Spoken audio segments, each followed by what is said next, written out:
好一个一家人！刘建国、陈文秀，钱我收下了。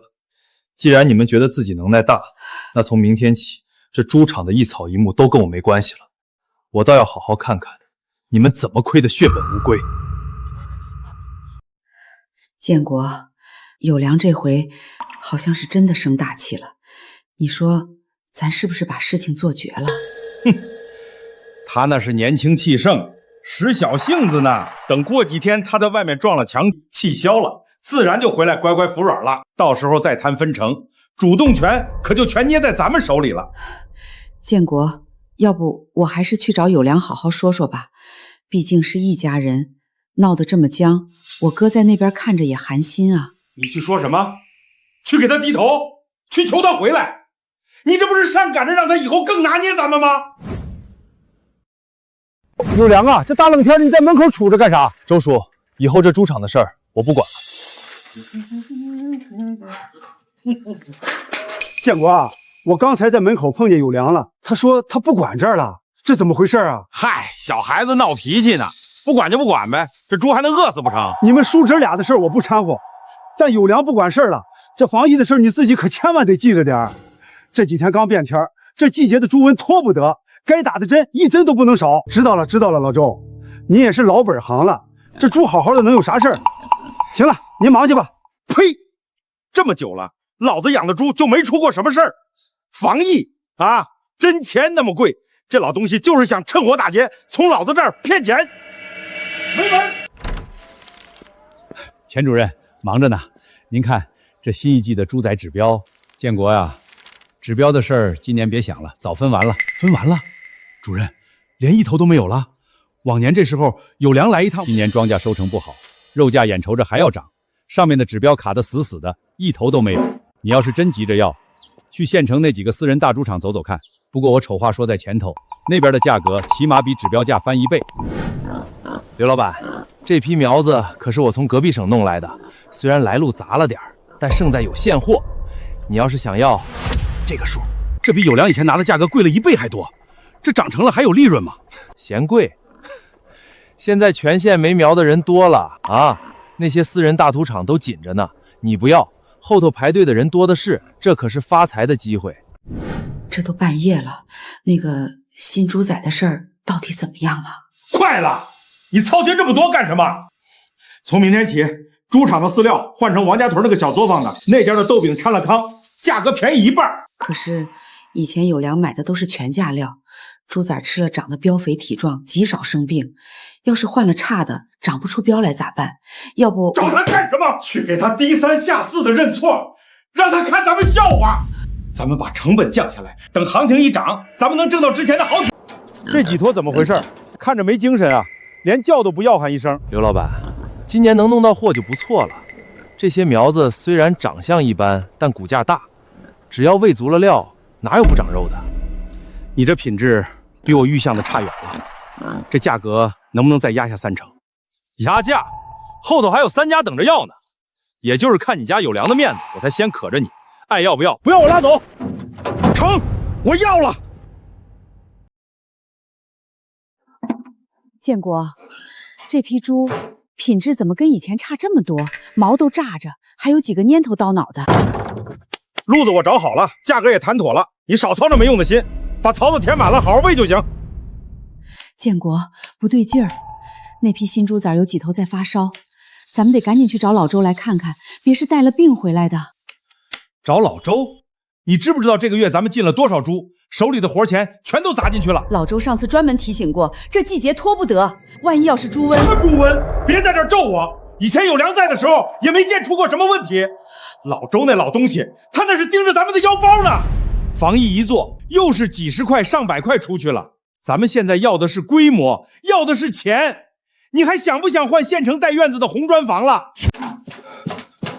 建国，这猪身上怎么长紫斑了？这不会是猪瘟吧？胡说什么？什么猪瘟？这就是换了新饲料。这几头猪肠胃弱，还没吃惯，闹腾2天就好了。去，弄点温水来。死不了，我看他们就是娇气。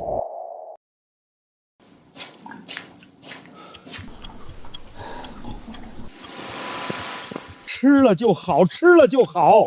这可是老辈儿留下的方子，什么病都能治。有粮能养活，我也能养活。听说了吗？建国家里出大事了，养的猪成片成片的倒，准是得瘟了。要是有粮在这儿，哪能出这种事儿？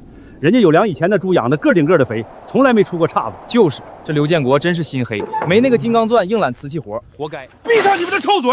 那是老天爷不赏脸，关防疫什么事儿？谁再提陈友良，老子撕了他的嘴！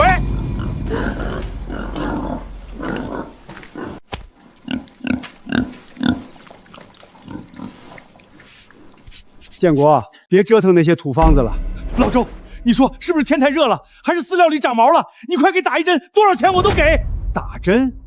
现在打针有个屁用！这是急性猪瘟，不仅是防疫针没打齐的事儿，新进的那批苗子来路太杂，原本就带着病，你把它们跟老猪混养在一起，那些老猪也染上了。那现在怎么办？老周，你得救救剩下的呀，那全是钱。现在能做的只有彻底隔离，能保住几头算几头，看老天爷的意思了。老周，这些死掉的猪虽然长了斑，但肉还是红的，你说这真不能吃了吗？要是偷偷拉到外地集市，建国，你可不能做傻事儿啊！这病猪吃了，人指不定要出什么毛病呢。文秀，防疫的事儿，当时你是在场的，你劝劝建国别做傻事儿吧。你哥临终前把有粮交给你，你可不能跟着建国一起犯糊涂。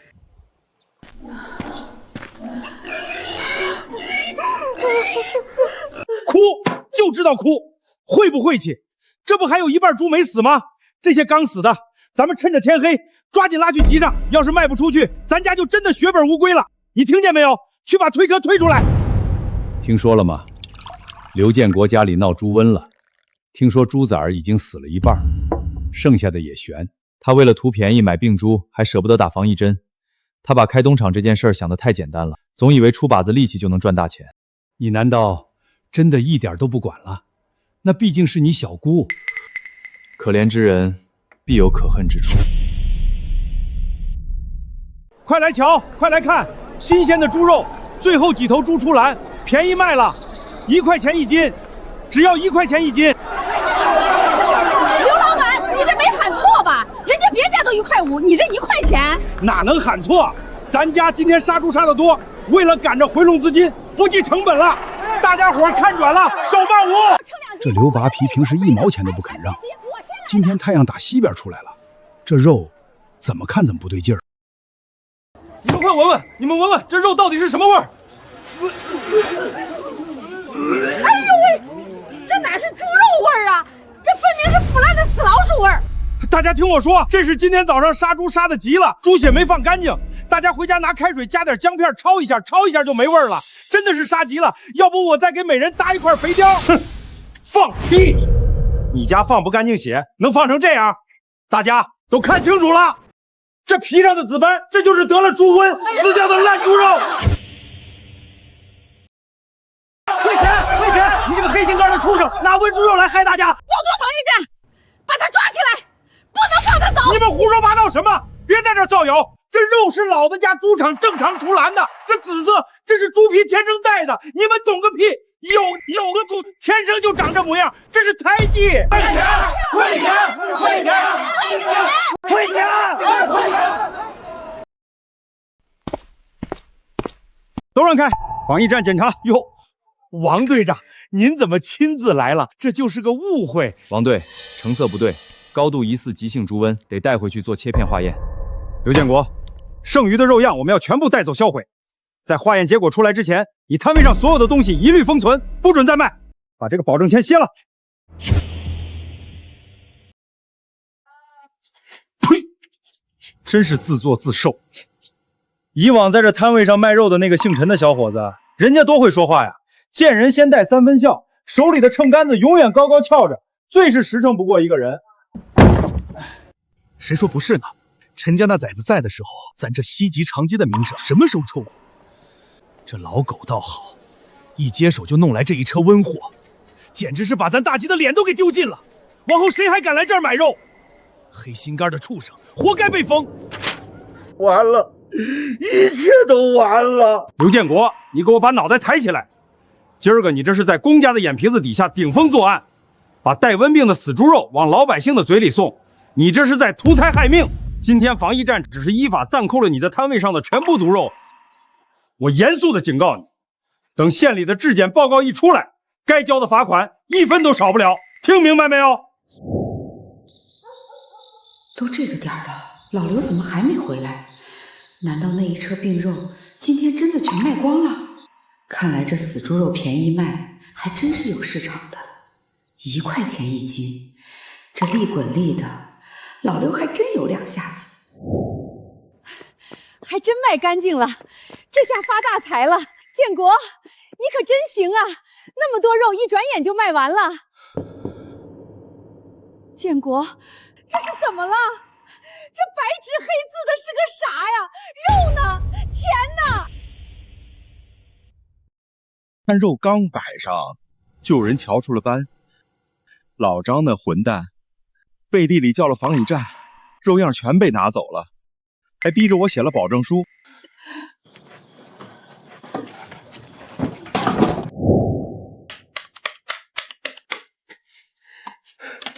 亏了这么多，那现在到底该怎么办？这可是我们半辈子的心血啊！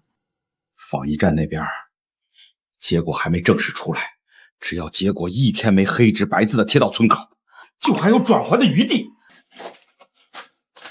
朱温这事儿能不能压下去，全看防疫站最后怎么认定。要是那边能找到关系，送点礼，让他们在报告上写成普通病死，不是朱温，这摊子的封签就能解。文秀，你明天去镇上打听打听，看在老面孔里有没有防疫站认识的人，砸点钱走个路子。防疫站那种大衙门，我上哪认识人去？当初有良在的时候，这些人际交往全是他一个人在跑，他认识的人多。闭嘴，不许去找他！老子就算死，也绝不向那小兔崽子低头。要是能把栏里剩下那几十头活猪趁早脱手，换成现钱，至少能把高架苗的窟窿堵上一大半。隔壁镇上那个收猪的毛子，你还能联系得上不？联系个没！那人上次拿了咱的定金就没影了，留的那个老鼠子地址，我前天亲自去了一趟，压根儿就没这个人。咱是被骗了。妈的，那就老子自己推车去隔壁镇的集市上卖。换个地方，方圆几十里没人认识咱两口子，只要价钱低，不信卖不掉。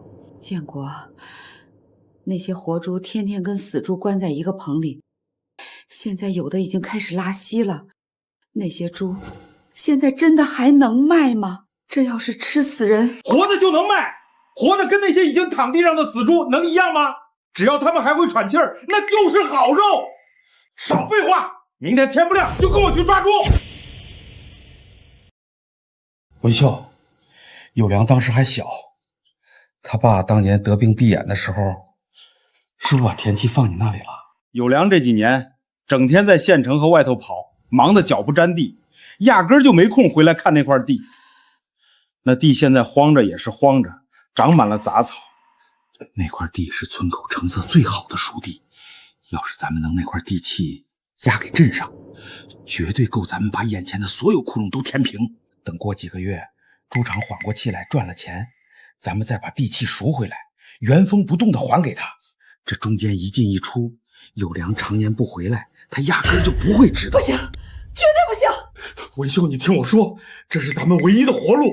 那是我哥留给有良唯一的底子。刘建国，虽然有良不应该拿那么多分成，但是把有良踢出猪场，我已经够对不住我哥，对不住有良了。现在你还要去抵押他的地契，这个绝对不行。做人得留点良心。文秀，算我求你了，咱们除了养猪还能干什么？出场要是撑不下去，到时候咱两口子就得去要饭，这辈子就彻底完了呀！文秀，我和你过了大半辈子，我就求你这一回，就这一回，只要过了这个坎儿，以后这个家里什么事儿都听你的。你让我往东，我绝不往西。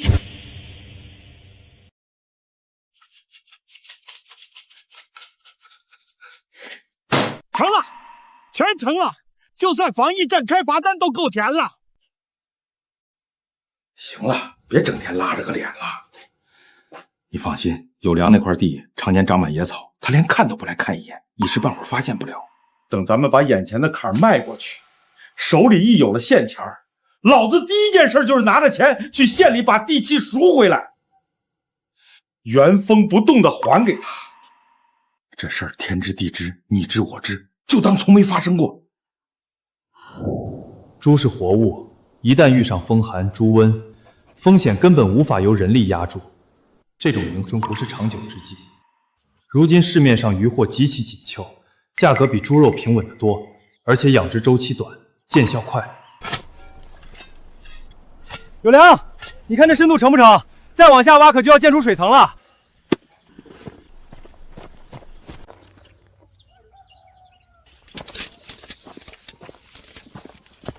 大叔，顺着这个缺口往下挖，铺度要留出3指宽，匀水的时候水流才稳，不容易冲垮护坡。放心吧，有良，这点活出不了岔子。总算快好了。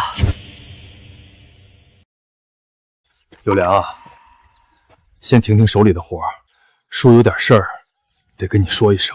莫叔，出啥事儿了？您直说。你家的地被抵押了。莫叔，是谁？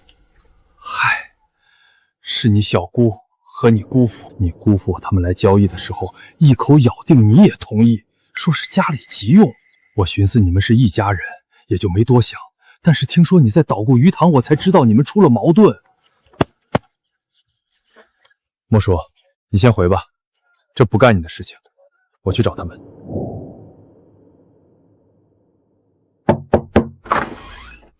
哟，有良来了啊！快进来坐，你小姑正烧水呢。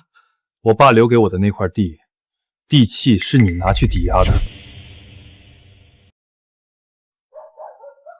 有良，你瞧你这话问的，冲气这么大干啥？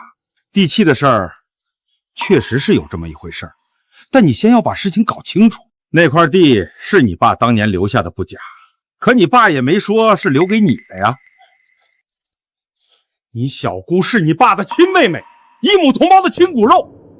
你爸在的时候，那块熟地你小姑没少跟着下地种庄稼，凭什么临了了那块地就成了你一个人的私产了？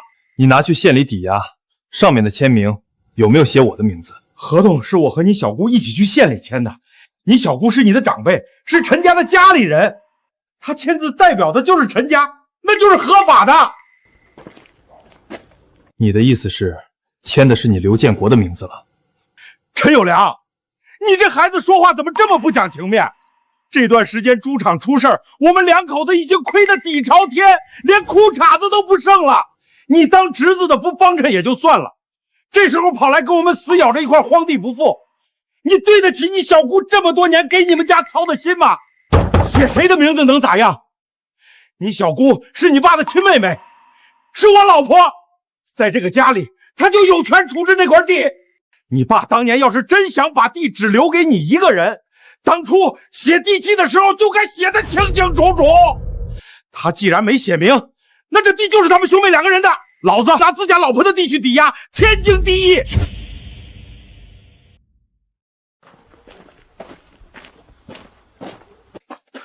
你要干什么去？去县里举报，看看这地是不是真的就归你刘建国了。陈有良，你真要去举报？你非得闹得这么难看才甘心吗？一家人的事儿，你非要往外头捅，你自己不嫌丢人吗？丢人的不是我。有良，你听我说，这地契的事儿，我承认，姑父这次做的确实不妥，没提前跟你打招呼。你现在也不急着动用那块地呀，你想想看，要不是你当初死活非要那7成的分成，把猪场的活钱全拿走了，事情会闹到今天这个地步吗？要是你当初退一步，给家里留点底子，姑父至于去县里抵押？我这也是应急。等姑父把难关过了，把手里的活猪一卖，赚了钱立马把地赎回来给你就是了，何必非要闹到公家去，弄得大家脸上都难看。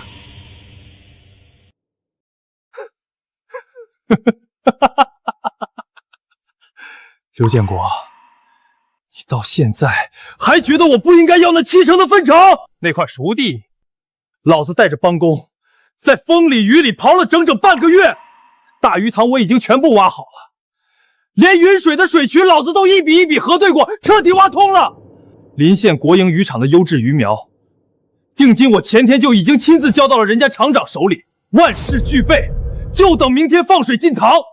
你两口子做生意亏了本儿，昧着良心把我爸留给我的地偷去抵押，现在反过来怪我，你还要不要脸？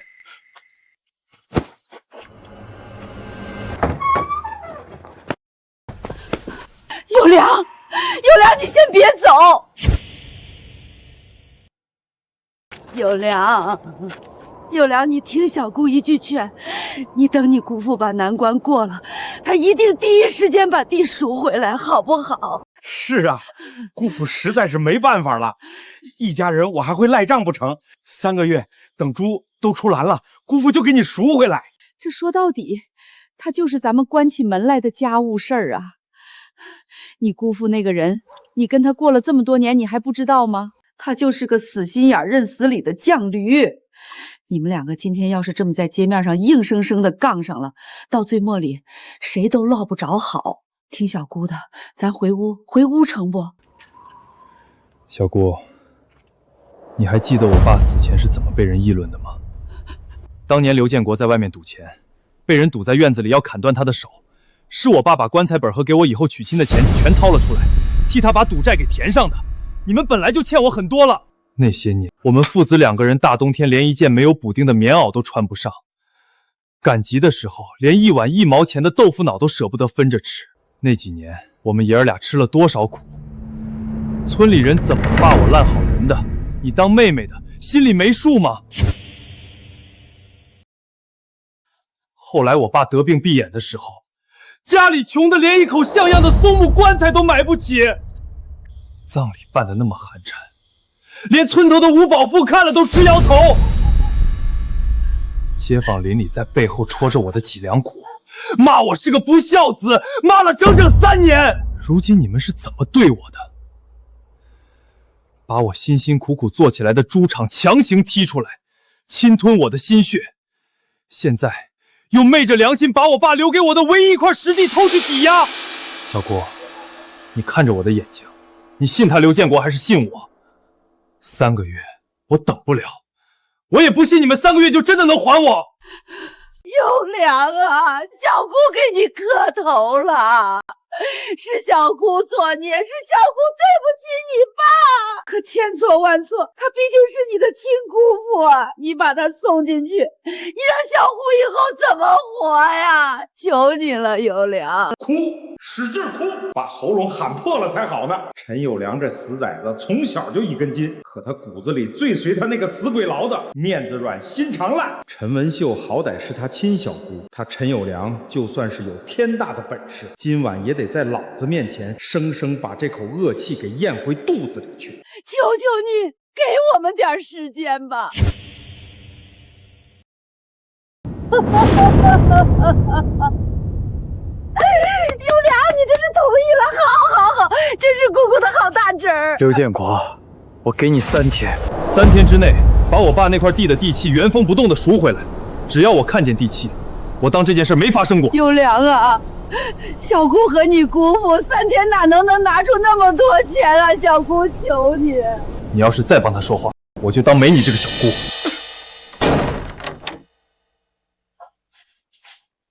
3天，他红口白牙一撅屁股说3天，老子现在上哪儿去弄那笔钱来赎？那块地抵出来的现钱，前天一拿到手，早他妈全填进猪场里去了。现在叫老子变出来，老子是神仙吗？你看看你这好大侄子，真是冷酷无情。除非去借，找谁借？这10里8乡的，谁还能借给咱钱？西村头老瘸子，不行，那绝对不行。那老瘸子放的可是要人命的高利贷，驴打滚，利滚利，进了他的账本，一辈子都别想拔出腿来，那是往火坑里跳啊！建国，那你说怎么办？陈有良那死崽子眼神你没瞧见？你前天晚上给他下跪，额头都磕出血来了，他有半点心软的意思吗？你想拦，你拦得住他去县里吗？你不想他明天一早就去公家捅马蜂窝？咱眼下除了找老瘸子，还有第二条活路吗？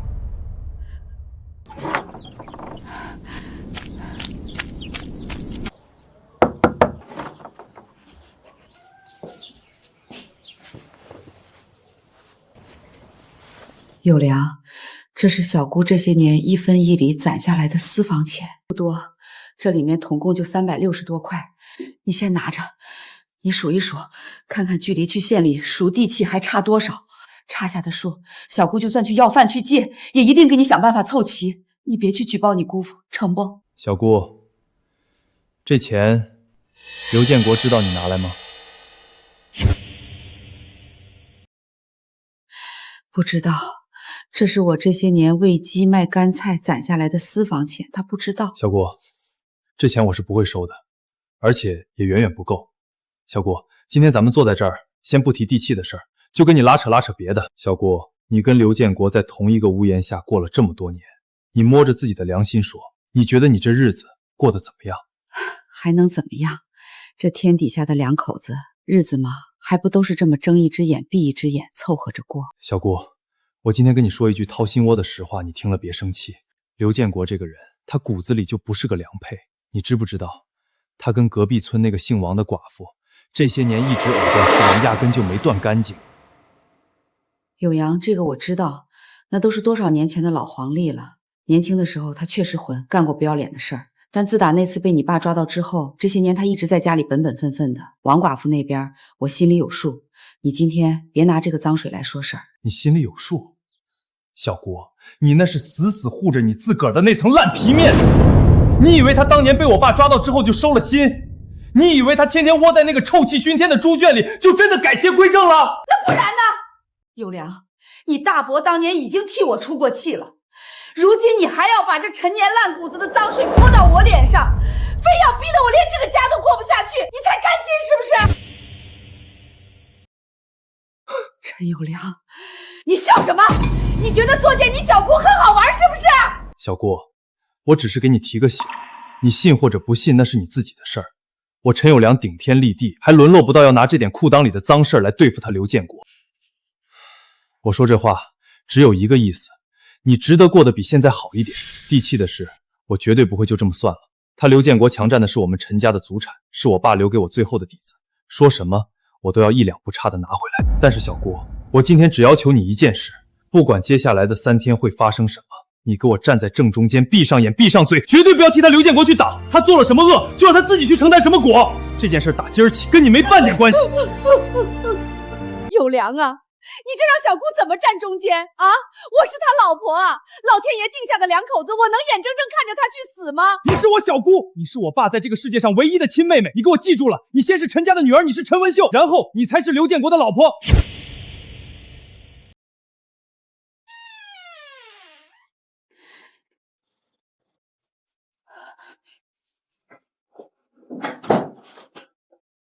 站住！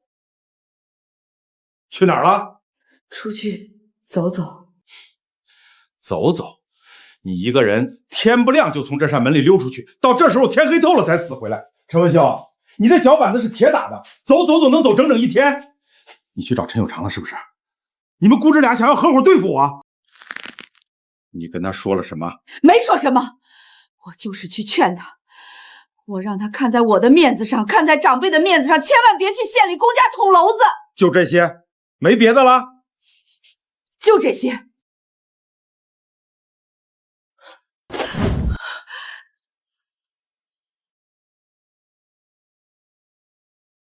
这他妈是什么？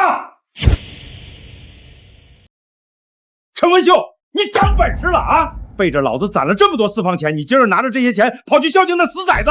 那是我自己喂鸡卖干菜1分1厘攒下来的，我是想拿着这笔钱去帮忙把有良他爸的地契给赎回来。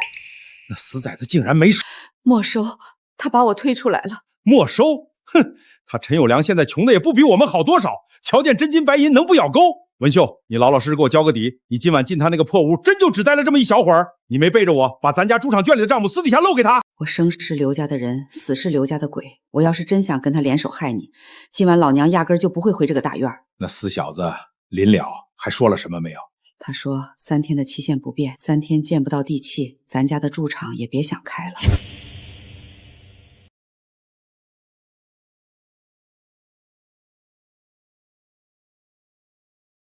行了，赶紧过来坐下吃饭。大清早我刚熬的，特意给你多盛了点米汤。坐，咱两口子说点贴心话。地契那事儿，我昨晚上一个人躺在床上翻来覆去想了整整一夜，不能真让有良去县里闹。这真要是闹到了公家，咱家强儿今年正是要紧的时候，在学校里要是传出他爹妈犯了法，那孩子在同学面前还怎么抬得起头？那是要戳脊梁骨的。我昨晚厚着脸皮去外头找过路的熟人，死活先借了一笔现钱，够先把地契从县里高利贷那儿赎回来了。你找谁借的？谁能在半夜借你这么多现钱？哎呀，你妇道人家打听那么多干啥？你管他是谁呢？反正老子把钱戳到人家鼻尖上了，能把眼前的死线平了，把这件事彻底了结，不就行了？不过光把地契赎回来，咱家这日子还是死水一滩。你仔细想想，猪场现在亏得连底裤都不剩了，要想把窟窿彻底补上，把亏进去的冤枉钱赚回来，只有一条道，得把栏里剩下的活猪养肥养壮。之前那批饲料是我为了省几个子儿，背着你弄的烂煤料，结果吃出了大毛病。这回咱绝不能在饲料上省钱了。钱主任那边的2道贩夫路子彻底死了，我打算今天直接去县城国营大饲料厂拿货，那儿的料价格是贵，但猪吃了长得结实，出栏能提早大半个月。那要多少钱？加上赎地契借来的那笔，手头上还差整整这个数。你昨晚借来的钱不够？够是够，但做生意手里得留点活钱周转，哪能把所有的钱死死压在一件事上？文秀，昨天你拿出来那一包私房钱我都瞧见了，你放着也是放着，不如现在拿出来借给我，咱们两口子齐心协力，先把眼前这个天大的坎儿给迈过去。文秀，我知道你心里憋着大火，这段时间我确实干了不上道、对不住你的糊涂事儿。但你给儿子往后想想，咱家强儿马上就要考大学了，那可是文曲星下凡，考上了要去大城里念书，那学费伙食费哪一样不是一沓沓的大团结往外甩？咱们现在不拼了命把猪场拉扯起来，到时候拿什么去供他念书？真要是耽误强儿的前途，咱们当爹妈的那才是造了10辈子孽，彻底完了。你这辈子在村里抬不起头，不就盼着有个出息的儿子以后能去城里享福吗？文秀，眼下这个家垮不垮，就全指望你帮我死死撑这一把了。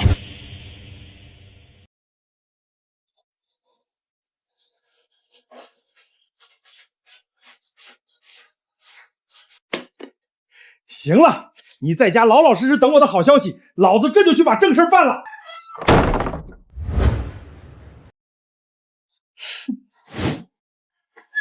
小圈儿，我的亲心肝，快瞧瞧，老子今儿大清早给你带了什么绝顶的好宝贝过来。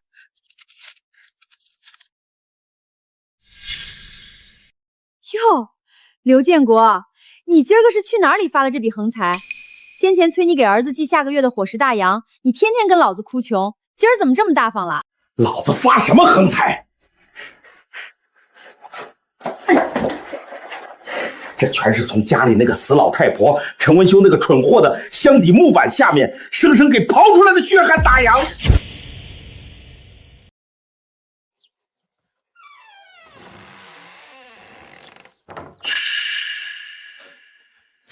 有良，瞧瞧这是啥？地契，老子一分不少，原封不动的从县里给你赎回来了。哪来的钱？瞧你这话问的，我当姑父的还能没点路子？我自己想办法跟县里的朋友借的。你别管这钱是从哪儿掏出来的，反正如今地契回到了你手上，咱们两口子和你的这桩烂账就算彻底了结了。刘建国，我问你，这钱到底是向谁借的？陈有良，你老盯着借钱的事儿干啥啊？地契不是给你放在桌子上了吗？姑父今天亲自提着肉上门，是想跟你掏心窝子，说句亮堂话。咱们毕竟是骨肉至亲，为了这点地皮的事儿，在村里闹得红鼻子绿眼睛的，传出去让外人看笑话，不值当。之前挪用地契是姑父急糊涂了，做的不妥。但往后咱们打断骨头连着筋，还是一家人。你要是还想回猪场，大门随时开着。往后不过还是得按劳分配，我7你3，怎么样？回猪场的事儿就算了，这钱是高利贷吧？老瘸子那边来的。姑父，我只想知道，你这次在外面借高利贷的事儿，我小姑陈文秀，她知道吗？我大老爷们儿在外面跟人接借，跟文秀一个妇道人家有啥关系？不过我也是和他说了，他支持我，反正慢慢还就行了。我希望你说的是真话。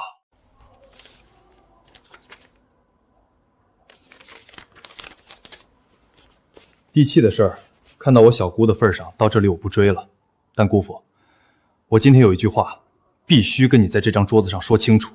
哼，行，你说，我听着。我小姑这辈子跟着你过日子，到底吃了多少苦，受了多少罪，你自己心里比谁都清楚。但你给老子记住了，从今往后，你要是再敢做出任何一件对不起他的事儿，不管是背着他去借要人命的黑钱，还是动拳脚，或者是别的任何下三滥的勾当，只要让我陈友良知道了，我绝对不会放过你。你瞧你，大白天整这出吓唬谁呢？我和你小姑风风雨雨两口子过了几十年了，老子还能把自己的亲媳妇给亏待了不成？你把心放回肚子里，这种生分事儿往后绝对不会有。我记住你今天说的话了，你走吧。哼。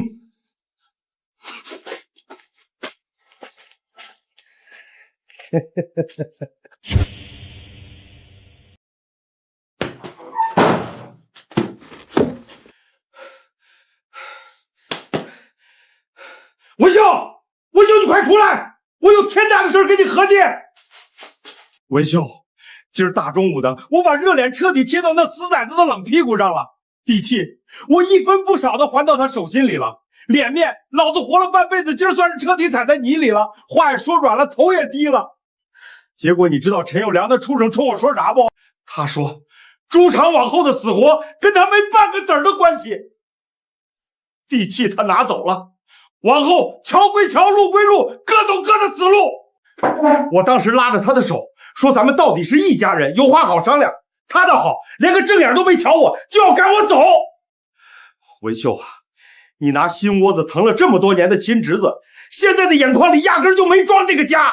咱们毕竟把他踢出猪场了，也干了对不起他的事情，他就是嘴巴不饶人。你当他拿着那张地契真是去挖什么劳狮子的鱼塘养鱼？市场就这么大，他把鱼塘挖起来以后，把鱼卖给谁？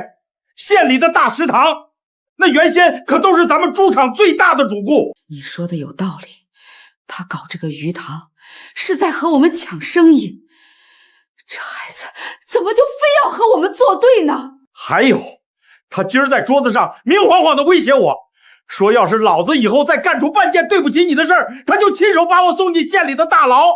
文秀，你摸着自己的良心听听，这叫人话吗？什么叫对不起你？我这些年什么时候亏待过你？他今儿说这话究竟是什么意思？是在骂我不配当你的汉子，还是在指着你的鼻子说你陈文秀这辈子瞎了狗眼，跟错了男人？他这不是在疼你这个小姑，他是要挑唆的你跟我离心离德，两口子彻底反目成仇啊！有良长大了，也真的变了。文秀，我知道你心里向着他，他是你亲哥留下的独苗，你心里有感情，长辈疼晚辈，我懂。可你现在把眼睁开，看看咱们这个家现在都成了啥样了。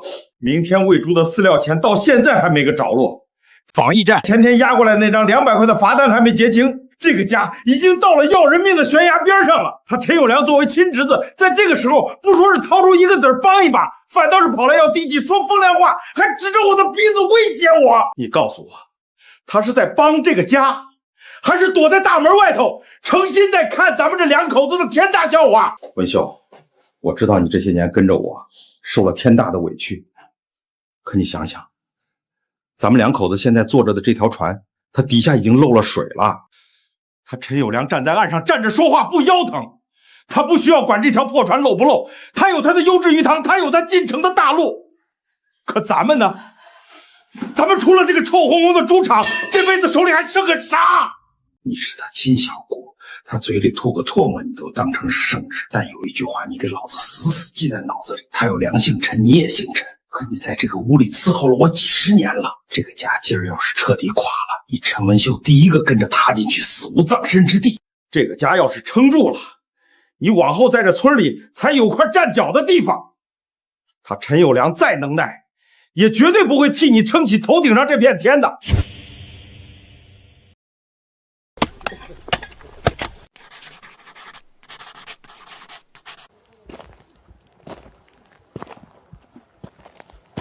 有良，你这阵仗搞得挺吓人啊！长辈坐在家里，心里横竖还是替你捏着一把冷汗。有良，你这鱼塘现在看起来是挺唬人，可这8字还没一撇呢。临县的优质鱼苗是多少？大洋雇这帮工开山修护坡，每天要结多少工钱？这一进一出的流水算下来，那可绝不是个小数目。万一，姑父是说万一啊，这鱼养到半年突发了问题死绝了，或者到秋后你卖不出去砸在手里了，你一个人金光担子扛得住吗？我自己算过账，不劳费心。自己算账？哼，年轻人火气旺是好事儿，但做生意不能光凭一腔子热血。听姑父一句劝，别到时候亏得连裤子都没得穿，可别怪姑父不帮你。有良，你姑父也是好心，他今儿大清早瞧见你这边动工，大老远的非要过来瞧瞧，说是怕你吃了外乡人的亏。要不你先听听他的经验，他在县里好歹跑了这么些年的肉市。经验是去县城大集上倒卖温死猪肉，被防疫站当场贴封条的经验吗？有良，姑父今儿站在这大日头底下跟你扯这些，是真心实在在替你爸替你往后着想啊。当年你爸帮了我们刘家那么大的忙，我刘建国算是畜生，心里也死死记着这份恩情。你是他唯一的骨肉，我做长辈的能眼睁睁看着你一个人在外头瞎折腾，把血汗钱全打了水漂。这样，你今儿就跟小姑姑父回猪场，分成的事儿，姑父这回吐个血，咱们6-4分成，怎么样？不用了，姑父。有良，你姑父说的其实也不是完全没有道理。这养鱼的事儿风险实在是太大了，要是中途水质出了啥问题，你一个人倾家荡产也赔不起。小姑，今儿出门来这儿之前，是谁跟你说要你来的？小姑，我前天晚上在木桌上跟你说的那些话，你心里还记着吗？我记得。那你现在站在这里，跟着他一句一喝的来劝我，说明我当初掏心窝子说给你听的那些话，你压根就没往心里放。陈友良，你跟长辈说话这叫什么态度？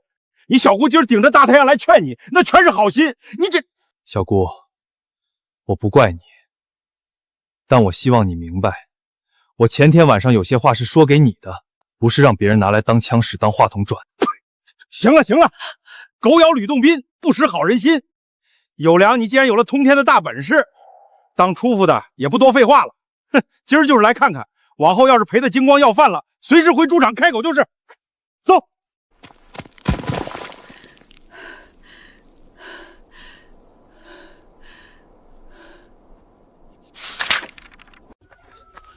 有良，刚才那俩是你家里人？我小姑和姑父。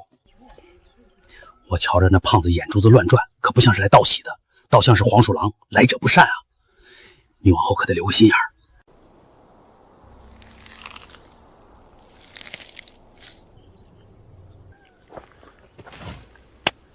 通知所有人，明天一早正式合闸放水进塘。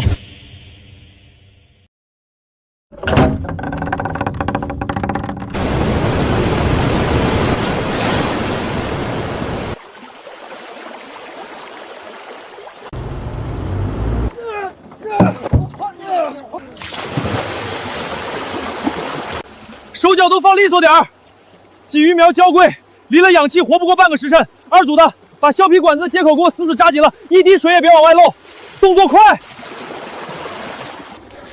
数量对，记上了。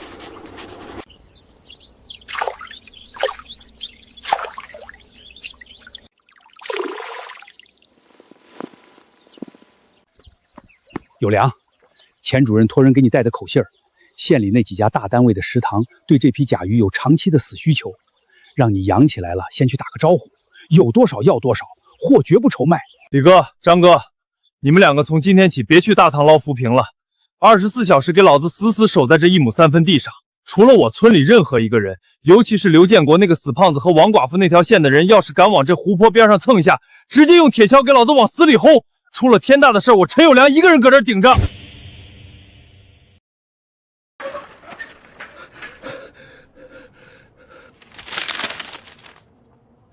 哟，这不是有良兄弟的姑父吗？今儿大清早的，什么天大的风把您老人家给吹到我这小庙里来了？周老板，您真是好记性。今儿来，不瞒您说，是家里出了点急事儿，特意来求您赏口饭吃。我那猪场栏里剩下的几十头大肥猪，今儿个全出栏了。您看能不能抬贵手，把这批货全给收了？价格方面，您老人家说了算，只要您点头，我亏本都认。老哥，按理说，看在有良兄弟的那一层天大的面子上，我怎么着也得拉你一把。可你在县城西集上卖死猪、病猪肉的事儿，我这耳朵还没聋，前天就提前耳闻了。当时人家防疫站的封条把你的猪圈门都给封死了，闹得满城风雨的。老哥，你自个儿拍着胸口想想，有良兄弟在县里好不容易立起来的陈家金字招牌，都跟着让你这几块烂肉给砸得一文不值、干干净净。哼，话虽说的不好听，但我开门做生意得讲个死理儿。不是我老周今儿个不念旧情帮你的忙，是我要是破例收了你刘建国的这批猪，明天一早我拿什么脸去跟县城那几家大单位的食堂老主顾交代？我这铺子还怎么开下去？一滴老鼠屎坏了一整锅好粥的浅显道理，你活了半辈子，不会到了今天还不懂吧？你呀，赶紧另请高明去吧。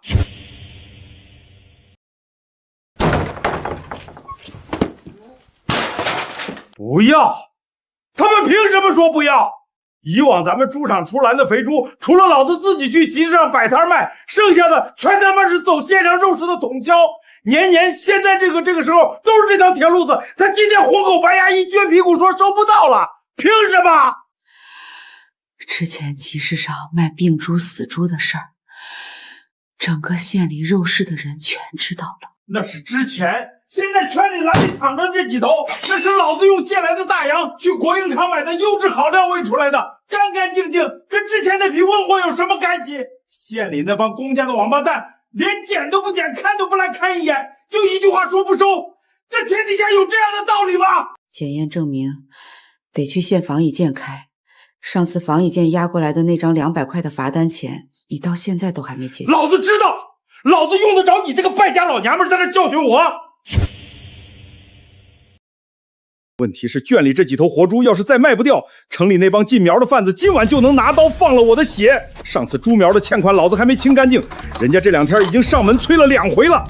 高利贷老瘸子的利息明天一早就要利滚利，我总不能……文秀，你过来，这样耗下去不行了。县里的肉市不点头，好好的肥猪只能烂在圈里，要不了3天，催债的把大门一砸，咱们这个猪场连带着这间屋子全得给老子垮掉。那能怎么办？陈友良在熟地搞的那个大鱼塘，这几天刚放了水，进了苗，正是满村雇人到处缺帮工的时候。你今儿收拾收拾，去他那边帮着打打杂，挣点现钱回来。眼下这节骨眼多一个子儿，家里也能多少贴补一点。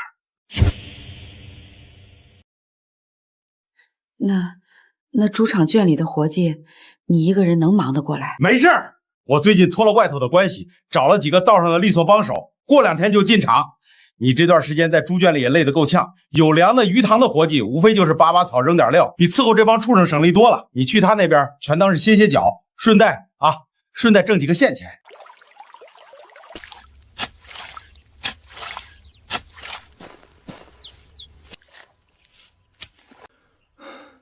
该记的公秒别差，每天日结，跟旁人一模一样，一视同仁。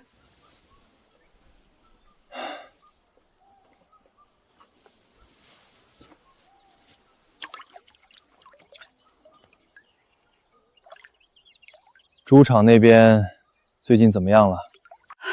难呐，你姑父这个人，这几天整个人都快要生生愁坏了。每天天不亮就起，黑透了才回来，起早贪黑的忙。他到处去县里低头求人，厚着脸皮去找那些10几年的老朋友、老关系想办法，碰了一鼻子的灰。有良啊，我天天在这个屋里看着他，这心里头真是一刀一刀的揪着痛啊！有良，今天能不能早点放小姑走？今儿是你姑父50岁的生日，我得赶紧去村头打2斤菇酒，回去整2个像样的菜，好歹是个正经日子，总不能过得太寒碜了，让他心里更堵。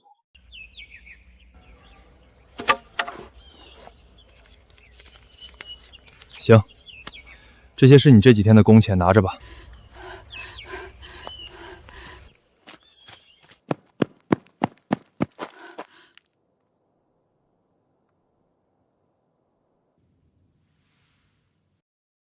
姐，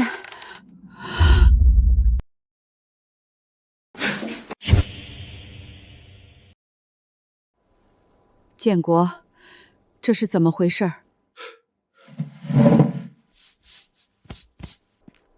瞧你大惊小怪的样，你想哪儿去了？王娟今儿大下午的过来，是来咱家帮忙的。你最近不是去有良的大鱼塘挣工钱去了吗？猪场里里外外几10头活猪，每天剁饲料清泔水，老子一个人1双手怎么忙得过来？我这才托人把王娟请来搭把手。事情就是这么个事情，清清白白，没别的东西，你少在心眼里瞎琢磨。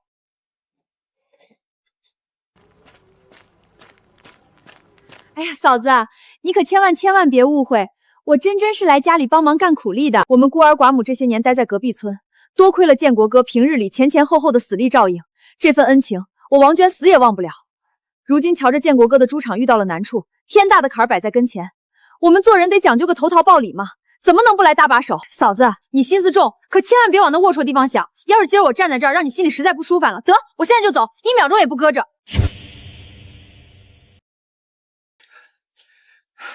文秀，你要是打心眼里介意王娟在这儿，得听你的，我现在就让王娟收拾东西回隔壁村去，帮忙剁料的杂工，我再另外托人找。你是我明媒正娶合法的老婆，在这个屋里你不高兴，那什么天大的事都好说。就是你自个儿也知道，现在猪场是个什么要人命的情况，我一个人2只手确实是要撑不住垮掉了。我和建国路上遇见，他也和我说了相关情况，我才过来帮忙的。嫂子，你可要理解理解自己的男人啊，不像我，想疼男人都没有人可以疼了。今天是你生日，我先去做饭。刘建国，哎呦，你跟老子交个底，老娘到底还要忍那个死老太忍这个陈文尚多久啊？我17岁就跟了你，没名没分的等了你多少年了？你心里头到底有没有个死数？咱的儿子眼看着今年就要大学毕业了要去大城里进公家做办公室，要在人前挺着袖腹站着。可他到现在在村里连个正经老子都没有。我不说我自己受的那些天大委屈，我绝不能让我儿子以后走在街上被人戳着脊梁骨，骂他是个没爹的野种。我去，呸！满村子里算计，到头来横竖还是你这个老东西最坏。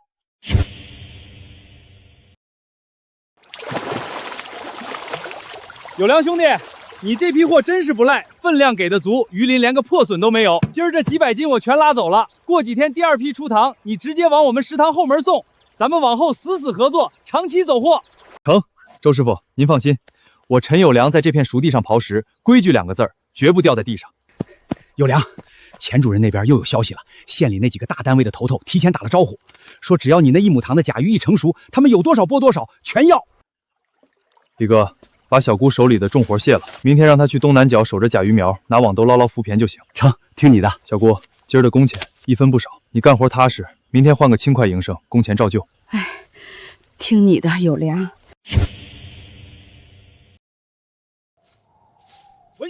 文秀，大老远的瞧见你，我今儿特意推了车子来接你回家。你来干啥？瞧你这话说的，你是老子明媒正娶的老婆，我当汉子的下地接过媳妇儿，那不是天经地义。走，咱2口子一边走一边说。文秀，你在这湿地鱼塘也干了足足有4、5天了，我问你，有良那死崽子平时在塘边对你还好吧？你到底想说什么？他陈有良再能耐，在县里路再野，他骨子里横竖也姓陈。你是他亲大伯留下的唯一一个亲小姑，你们叔侄之间几10年的血脉情分，那可是打断骨头连着筋的。文秀啊，我不瞒你，咱家猪场圈里躺着的那几十头大肥猪，这几天要是再卖不出，猪场就要关门大吉了。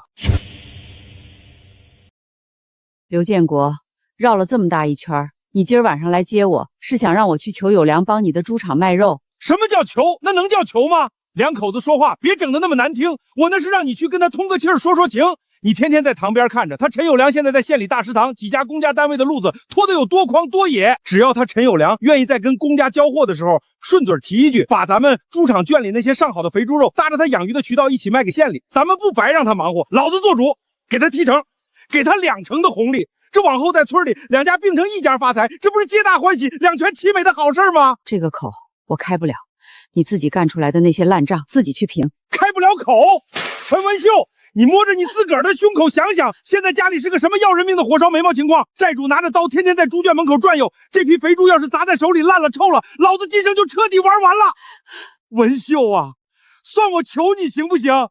你只要去他跟前说一声，不用你给他下跪低头，就是顺嘴通个气儿。他陈有良的孩子，终归是你亲哥哥在这世上留下来的唯一一滴骨血呀。你过去拍着胸口哭2声，他做晚辈的难道还真能眼睁睁地看着咱们这2个老骨头被关进去吗？你想想儿子的前途也要受影响啊，他才高中，你想让全学校的人都知道他父母是个老赖吗？有良，你姑父昨儿在田埂上把我堵住了，他让我转个话给你，他想让你在跟县城大食堂交鱼货的时候顺嘴提一句，把猪场栏里剩下的那几十头大肥猪搭着你养鱼的铁回道一起卖给公家。他说不让你白忙活，只要事情办成了，他做主，当场给你提出2成的红利。你要是不方便，就当小姑今晚在这儿放了个屁，千万别往心里去。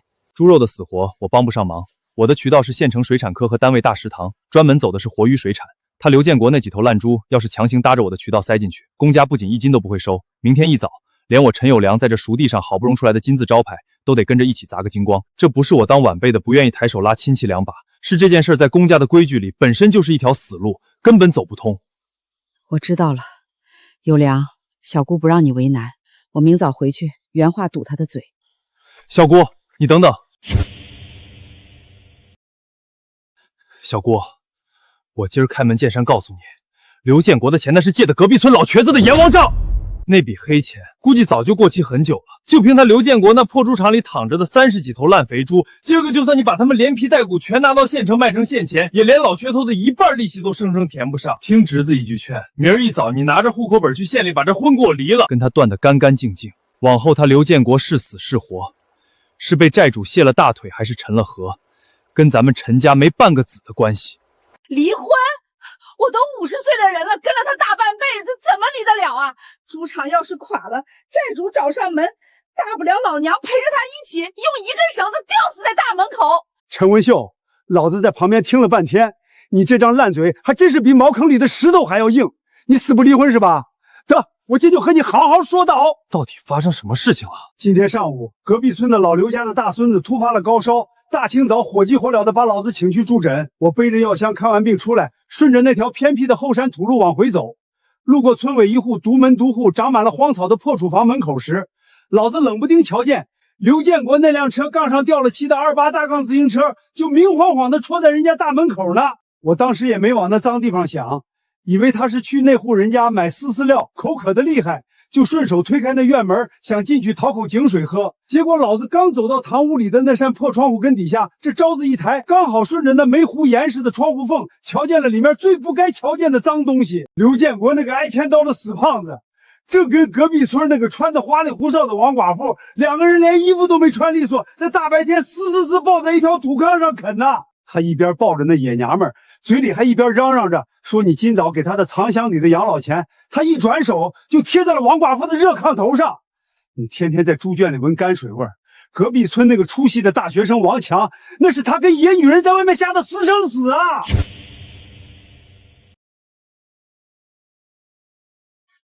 刘建国，少他妈在这跟老子装聋作哑！上次你进那几十头猪苗的钱款，老子前后登门催了你多少回了？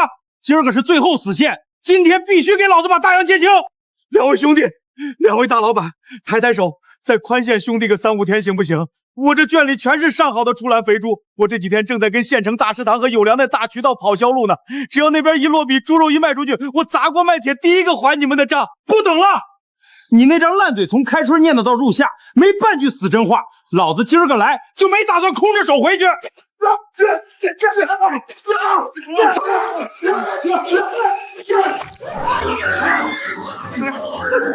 饶命啊，两位爷，别打了，别打了，要出人命了！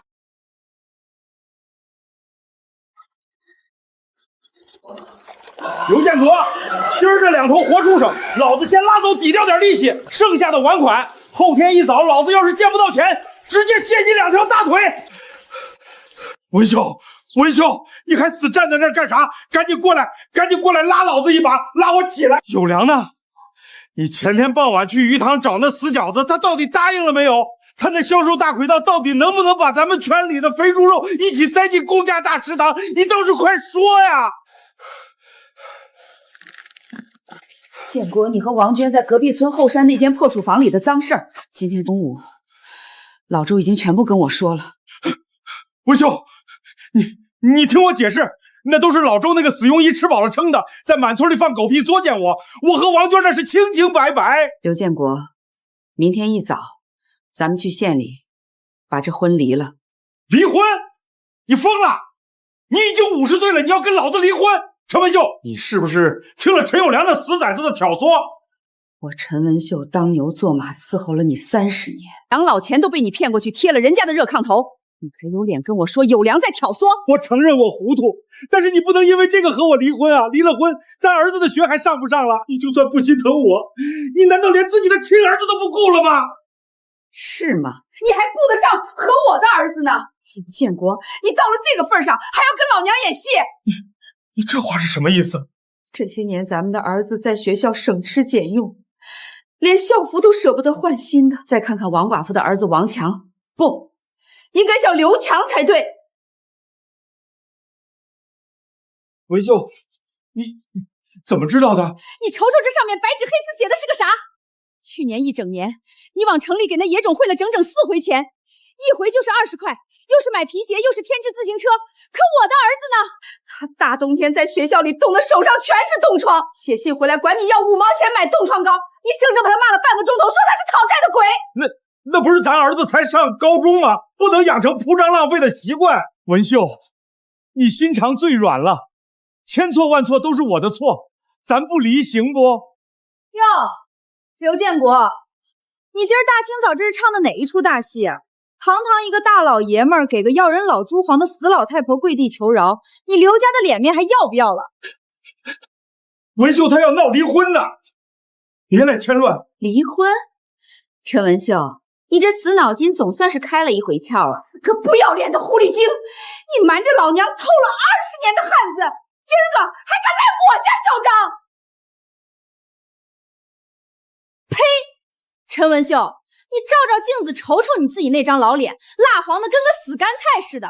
建国哥这些年要不是为了这几头猪能在这个臭气熏天的屋里多待1秒钟，我不怕实话告诉你，今儿个我连咱们强儿的出生证明和户口本都带在身上。你今儿既然要把这位置让出来，成啊，咱们正好一并去县里的民政局。你陈文秀在左边办离婚证明，老娘和建国哥在右边当场就把结婚证书给扯了。往后这刘家和那30几头肥猪可就全由我王娟说了算了。算了，陈文秀，这婚是你要离的，你也别觉得老子亏欠你。你既然要把事情做绝，成，明儿一早咱就去县里把手续办了。你别想好过，这屋子的家当1分大洋，你也别想从老子手里带走。好一个两全其美、双喜临门啊！刘建国、王娟，你们这对演员养的死算盘，算的是真精啊！离！明儿一早，咱们民政局大门口见。陈有良，你个死崽子怎么也跑来县里了？这是老子和陈文秀的家务事儿，民政局是大印公家的地方，轮不到你一个晚辈来这儿指手画脚。家务事儿？你逼着我亲小姑把藏箱底的血汗钱掏出来，去给这狐狸精花的时候，你怎么不说这是家务事儿？这太阳都快爬到头顶上了，你还在这磨蹭个啥？你要是个痛快人，就赶紧把大门卖掉，别耽误了老娘和建国哥办喜事。离，这婚今天一定离。但进这道门把字签了之前，刘建国，咱们得把这30年的烂账当面算清楚。算账！老子跟你过30年，你吃我的住我的。现在是你在家里掀桌子，非要和老子闹离婚，你还好意思跟老子要钱？我今儿个把话明着拍在这儿，老子手里1分钱都没有。猪圈里那30几头肥猪，天天要吃要喝。你要是要钱，成啊！你把老子这2条大腿卸了，拿去县城肉市换大洋。就是，陈文秀，你也不撒泡尿照照镜子，瞅瞅你自个儿。这刘家的屋子和土场，往后那都是我们强儿的，你1毛钱都别想带走。刘建国，你给老子把狗眼睁大了！这是过去5年你那破猪场里里外外所有的经营流水，这上面白纸黑字记得清清楚楚。猪场经营失利，连年亏损，欠下高利贷老瘸子几千块阎王账的责任，全在你刘建国一个人1意孤行、好大喜功的肥脑门上。我小姑天天在猪圈里剁料清淡水，没花过你1个铜板。陈友良，你少拿这些破本子来吓唬人，没钱就是没钱。这婚离了也是建国哥一净身出户，你们陈家能拿我们怎么着？王娟儿，你今儿个连户口本都带在身上，是急着要和这死胖子扯结婚证是吧？成啊！这是过去13年里，刘建国瞒着我小姑，偷偷摸摸往你和你那个私生子刘强手里汇的每一笔钱，这全是我小姑和她的夫妻共同财产，这钱你必须还回来。今天这婚事离定了，刘建国拿不出赔偿，那就由你王娟把你兜里这13年来吃进去的血汗钱1分不少，连本带利给我生生吐出来。刘建国，你个爱钱刀的死胖子，你跟老娘交个底儿！这死崽子说的是不是真的？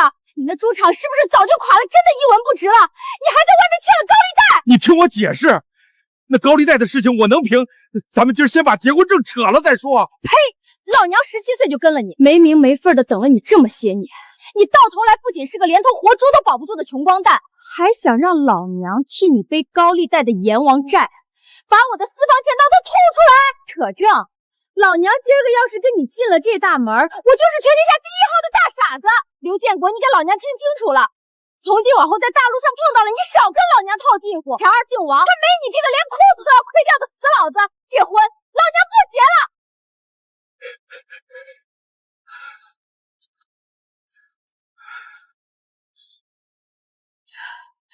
有良，咱们走。刘建国，还不进来办手续？哎，小姑，陈家的门往后永远给你敞开着。大姐，今儿这日头好，您歇会儿，剩下的浮萍等下午哥几个顺手就捞了。不碍事，老胳膊老腿的，多动弹多动才舒服。你们把那几筐料卸在东南角就行，待会儿有粮要过去核数。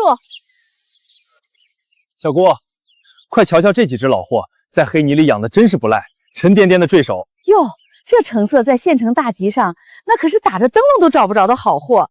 有良，今儿是有大主顾要来塘边替货吗？不卖，这几只最好的，老子特意给留下来了。算算日子，堂弟下周也该从学校放假回来了。他在城里读书肯定辛苦，费脑子。等他一进家门，你就用这大甲鱼和黄鳝给他炖一锅浓浓的鲜汤，好好补一补身子。有良，你还惦记着那孩子呢，他身上好歹还流着刘建国的血。当初刘建国这么作践你，你现在却对这孩子，小姑心里当真是受之有愧啊。小姑，刘建国是刘建国，他是遭了天谴活该。但堂弟是你10月怀胎掉下的一块肉，他身上也流着咱们陈家的血。他心思正，读书又争气，我这个当堂哥的，供他读完大学那也是天经地义的事儿。往后以前那些脏事儿，咱们在家里谁也别再提了。小姑听你的，往后绝不提了。小姑，我今儿大清早跟县城水产科的钱主任通过气儿了，咱们这第一批草鱼和鲢鱼在公家食堂卖的极好，尾款明天就能结清。好，大哥在酒泉底下瞧见了，定能合上眼了。还有个正事儿，小姑，我跟慧慧商量过了，明儿一早我想请你当家里的长辈，陪着我一起备齐了厚礼，正大光明的去慧慧家提亲，把这正经的婚事给定了。有良，提到成亲，小姑这心里就跟刀扎一样。当年要不是我糊涂，听了刘建国的邪说，把你从咱自家做起来的猪场里生生踢出来，你和慧慧的这门亲事也不至于耽误了这么久。妈，哥，我放假回来了。回来就好。有良哥，文秀姑姑，今儿个我刚走到村口，正好遇见堂弟坐着县城的班车回来，我就顺道给你们接到堂边来了。哎呀，我的儿，你可算回来了，让妈瞧瞧，城里伙食不好吧？怎么又瘦了？哥，我这次期末大考拿了全校第1名，奖学金有10块呢。好小子，不愧是我们陈家塞出来的种，没给你哥我丢人。大姑，您今儿个可不兴盛在流猫尿了，刚才有良哥还念叨着明儿要去我家提亲呢，堂弟今儿又拿了全校第1，咱们可真是芝麻开花节节高，两全其美的大喜事儿。